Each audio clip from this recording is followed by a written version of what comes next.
Right. Yeah, and that's a good point because I think it was Corey pointed out something like kids in schools like don't even have a right to their own property. They can have their Mm, property searched at any time because if a yeah. teacher suspects them, or teachers can even take away their property, as part of a Yeah. disciplinary measure.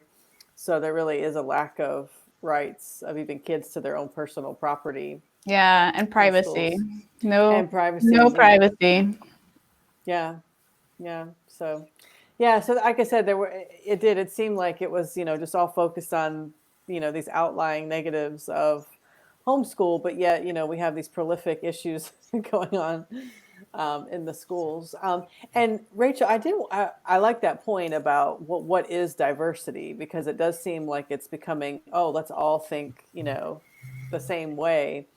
And that's been a disappointment to me in academia, because I always considered academia as a place of everybody brings their ideas together and we can all examine, each other's ideas, and then we can come up with compromises. And actually the word university, it's comes from diversity, or unity in diversity. So meaning, Hmm. yes, we're all diverse. We come from all different, backgrounds, but yet then we can still come together. But it doesn't mean that we're all going to think the same way. Right. But it means we can come together. And it seems like, again, in our society, even and even in the schools. And Rachel, I know you were working on an article kind of about this, about it seems like now if you don't think like the group, you're canceled, or you're pushed off, or you're considered intolerant. Whereas, the whole point is we're supposed to be, coming together and seeking out, sometimes even on purpose, people who are different than us and having that conversation.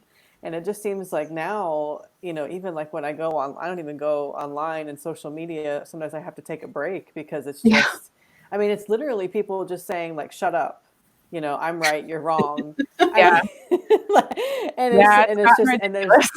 yeah. And to me, that's concerning, because especially, I mean, again, in social media, that's one thing, but in academia, that's what we're supposed to do, is come together, bring our ideas together, and have that, exchange. But yet that's not necessarily what's happening. It's becoming, we just want everybody to think the same way so we can, whatever the end game of that would be.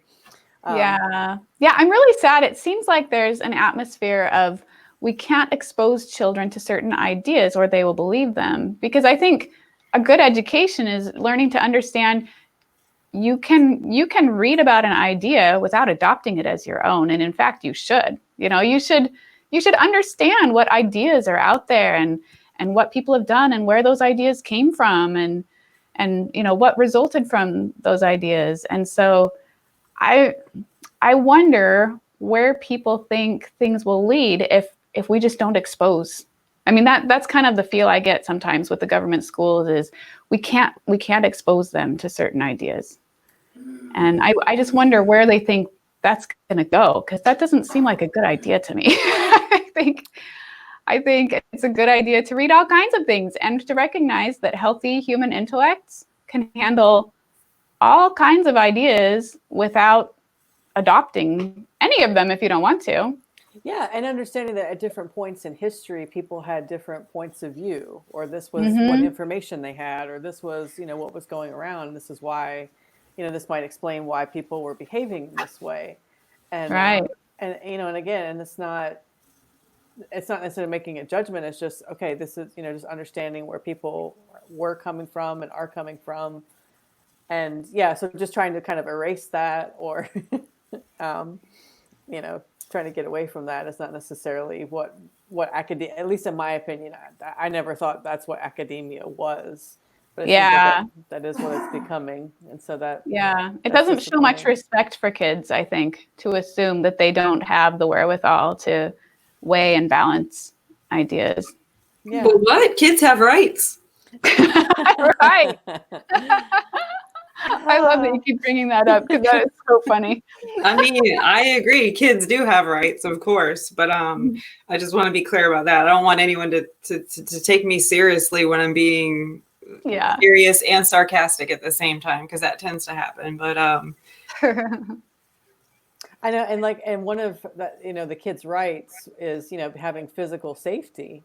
And Yeah. yet, again, in the schools, can we really rely on, if we can't even get consistent background checks, who is taking care of our children, and, are they actually safe? And so it's definitely, and our taxes are paying for this, and again, they're concerned about, homeschoolers, and at least definitely in Virginia, we don't get any kind of a voucher or anything. So you're asking me to pay for the system where you can't even guarantee these rights that you're talking about, ideological rights, education rights, and physical, safety rights. If you can't even guarantee that when my taxes are paying for it, I think that's a bigger conversation, in my Yeah. opinion.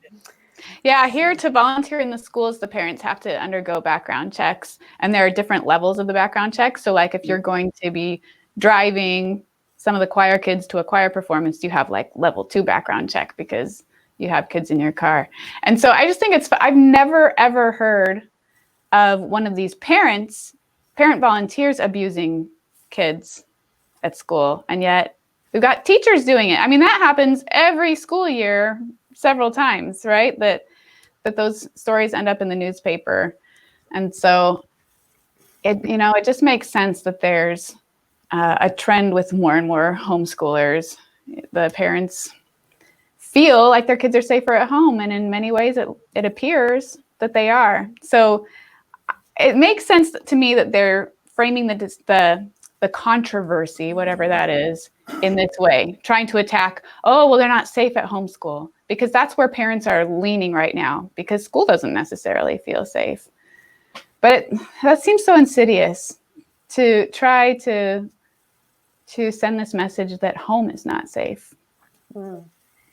Yeah, and that home is not a place for learning, because I heard that especially when the whole COVID-19 and the school shut down, and then there was one article or somebody going around and they kept saying, well, my home is a loving place, but it's not a learning, place for learning. And I was like, home is where the kids learn the most. They're Yeah, that's whether really you think sad. yeah, I thought that was so sad. It was just like, well, my home is not, a place for learning. It's just a place for love. And I was like, well, they're definitely learning. And why are those the dichotomy? Learning and love are not connected? I don't know. I think those philosophical are hand in hand. Yeah. So yeah, definitely. Another safety point in North Carolina. So with 2 neighboring counties, someone can get fired for. So we did have a case, I think, in this last school year. Is the school year over yet? It's June. I think today's date, yeah, June 16th. Is that what you said? So the 18-19 school year is over, right? No, 19-20 school year is over. But in that school year, we had a case in Wake County Public Schools where someone had left physical bruises on a special needs child.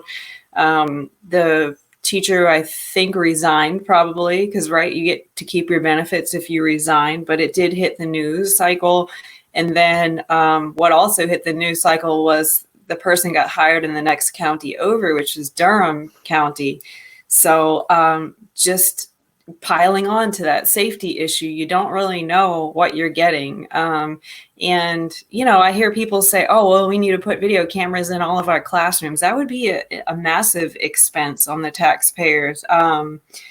So just think of those safety. I don't know what brought you guys into the homeschool sector, or Rebecca, I don't know if you were ever in the public school sector. Yeah, my daughter she went to kindergarten and first Okay. grade. So was it safety for you too? No, it was more, what really pushed me over the edge was kind of the ideological, because I felt like her teacher was pushing political views. And this was in first grade. Wow. And that just really kind of pushed me over the edge. And I thought, I don't want, again, even Professor Bartholet said that's the parents' responsibility to expose the kids. What a thought, to expose the kids, to different points of view. And I thought, I want to be. Again, we certainly do expose our kids. Well, you kind of can't help it. Again, mainstream culture. So they are exposed to those things, but I want it to be in an environment where we can actually talk about it and where is this coming from, and what is, for my personal, what is my personal opinion about it, how did I form that opinion. And so I just really wanted that to be, I wanted to have those conversations. I didn't want them coming from the school. So that was Gotcha. that really opened my eyes. I was like, whoa, okay. So yeah, so it wasn't necessarily a safety issue per se, and it wasn't bullying, although I was bullied quite frequently. I definitely dealt with that. Me too. And I went to a good school, and got beat up in second grade and face kicked in and all that kind Jeez. of. Yeah.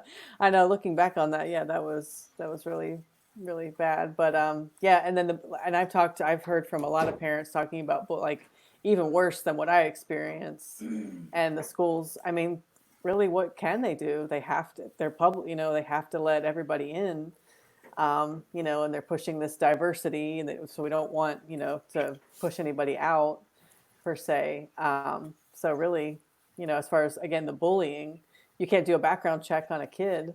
They do have homebound programs, I think, for kids who are, just really consistently having issues. And now they're talking about taking the police out of the schools, because I know a lot of like the high schools and things have police officers, I think, full time. I think some of the schools are have a full time person there, and I'm assuming that there's reasons why they're there if there's conflicts that need to be resolved, and so taking those police officers out to me would pose a greater safety risk for the students. So that's another interesting aspect of what's going to happen in the fall, is if some states do end up removing some of those police officers from the school campuses. Yeah, someone brought that to my attention yesterday, that there was like a petition going on locally in my county, and that it was being pushed by the actual county, the Office of Equity Affairs. Wow. So overpaid staff, they come in making more than the typical class, like the average classroom teacher pay. I think they start at maybe $65K in the Office of Equity Affairs in Wake County. And I was like, you saw for a fact that it was being pushed by them? And the mom was like, yeah. So people are paying attention who are not even using the system, and they should be. So if you're not using the government-run school, you're still paying for it. Even us as homeschoolers, we are paying our taxes, and they are getting a large portion of those dollars to continue this madness, or this thing that you might agree with 100%, or can we find some middle ground? Like, hey, law enforcement can be helpful, but maybe more training is appropriate. Because there are bad cases there too, where we saw last year, I think a student was slammed up against the locker. So, there are bad cases, just like there are going to be bad cases in homeschooling. There's going to be bad incidents in the public school. But we're going to shut them all down. There's going to be charter schools that are problematic. We see this all the time. They take one or two bad incidents and they blow it up and then try to stop that opportunity for everybody. And that needs to stop. So